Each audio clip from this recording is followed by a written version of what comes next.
धनखड़ के पास थे दो विकल्प, इस्तीफा या नो कॉन्फिडेंस मोशन। करीबियों का दावा, 40 किलो जलेबी मंगाई, अगले दिन रिजाइन, सही समय पर बोलेंगे। 21 जुलाई की बात है। उसी दिन संसद का मॉनसून सेशन शुरू हुआ था। जगदीप धनखड़ ने राज्यसभा के सभापति के तौर पर दिन भर सदन की कार्यवाही चलाई। फिर उसी रात अचानक उनके उपराष्ट्रपति पद से इस्तीफा देने की खबर आ गई। पद छोड़ने के पीछे उन्होंने खराब सेहत का हवाला दिया। इस इस्तीफे को लेकर मीडिया में कई थ्योरीज चलने लगी। हालांकि 48 दिन बीतने के बाद भी धनखड़ ने इस मामले को लेकर चुप्पी साध रखी है।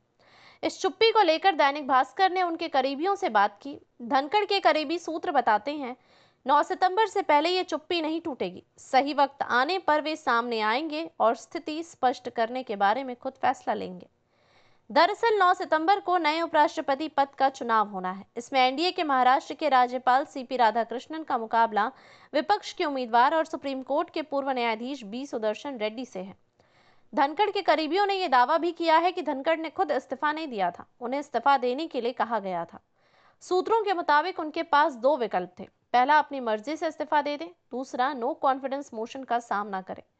उपराष्ट्रपति भवन के विश्वसनीय सूत्रों ने भी दैनिक भास्कर से कंफर्म किया है कि धनखड़ को भी एक दिन पहले तक नहीं पता था कि उन्हें रिजाइन करना पड़ सकता है। धनखड़ को इस्तीफा देने का संदेश कब मिला? आखिर इस्तीफे की असली वजह क्या है?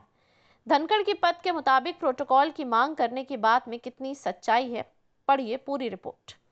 दावा, धनखड़ इस्तीफा न देते तो नो कॉन्फिडेंस मोशन आता। जगदीप धनखड़ के करीबी सोर्स का दावा है कि धनखड़ को दो लोगों के जरिए इस्तीफा देने का संदेश भेजा गया था। इसके पीछे असल वजह क्या थी वो तो धनखड़ ही बता पाएंगे। ये बात कंफर्म है कि धनखड़ को इस्तीफा देने के लिए 21 जुलाई को ही संदेश भेजा गया। पूर्व उपराष्ट्रपति के पास दो विकल्प थे, पहला कि वो खुद इस्तीफा दे दें, दूसरा वो नो कॉन्फिडेंस मोशन का सामना करें। उन्होंने पहला विकल्प चुना क्योंकि वे दूसरा चुनकर अपना अपमान नहीं कराना चाहते थे।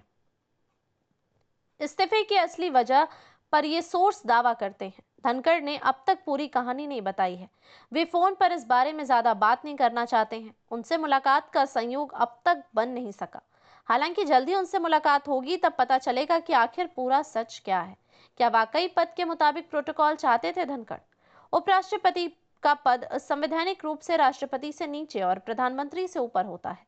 खबरें ऐसी भी आई हैं कि पूर्व उपराष्ट्रपति लगातार अपने पद के मुताबिक प्रोटोकॉल चाहते थे, जो उन्हें सरकार से नहीं मिल रहा था। इस थ्योरी पर सोर्स ने कहा, इसमें गलत भी क्या था? मुझे ऐसा पता चला था कि पूर्व उपराष्ट्रपति ने एक बार एक मीटिंग के दौरान गृह मंत्री के हंसने पर सख्त लहजे में आपत्ति जताई थी। ऐसे और भी किस्से हैं, हालांकि वह खुद धनखड़ जी बताएंगे तो ठीक रहेगा।